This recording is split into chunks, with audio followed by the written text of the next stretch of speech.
Today, I'll guide you through simple steps to enhance the security of your home Wi-Fi network. Ensuring a safe online environment, let's bolster your security and privacy, both on your mobile devices and for your Wi-Fi router and home network.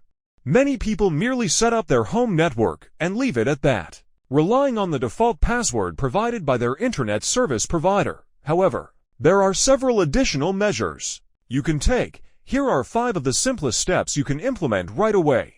Firstly, you'll need to be near your router. Once you're near it, locate the router's administration login details. For most routers, you can find this information on a label at the bottom or back, which typically includes a 6 or 7-digit code along with a password.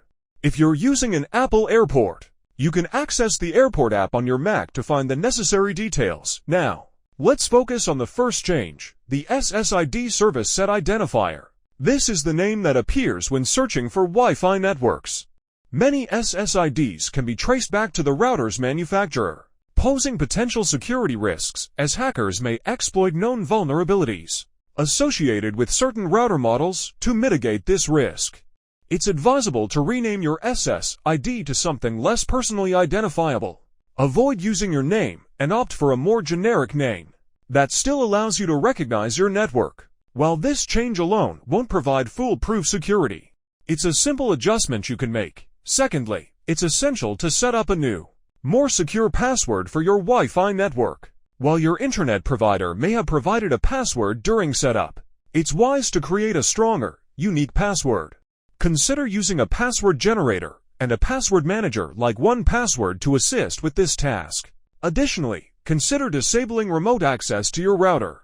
Remote access is rarely necessary and can pose security risks if unauthorized individuals gain access to your router settings. Therefore, it's prudent to disable this feature unless absolutely needed. Essentially, having remote access enabled on your Wi-Fi router allows you to connect to it from a different location, which is a feature most people won't typically need. It's considered an advanced feature, and for security reasons, I suggest disabling it if possible. When you have guests over, it's common to share your Wi-Fi password with them. However, this password may get stored on their devices indefinitely, granting them access to your network, including your Internet of Things devices. To address this, I recommend setting up a separate Wi-Fi network specifically for guests and other non-family members. This way, you're not divulging your primary network secure password. You can achieve this by either using a separate router altogether, which requires some setup time, or utilizing a feature like guest mode available on certain advanced routers, such as Apple Airport.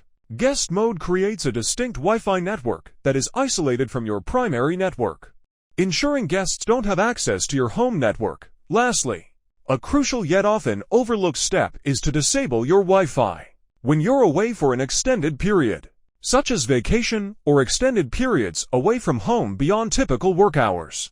This prevents unauthorized access to your network, particularly if you have devices like smart assistants, e.g., Alexa connected, which can serve as potential entry points for hackers. It's an extra layer of security to safeguard your network while you're not around.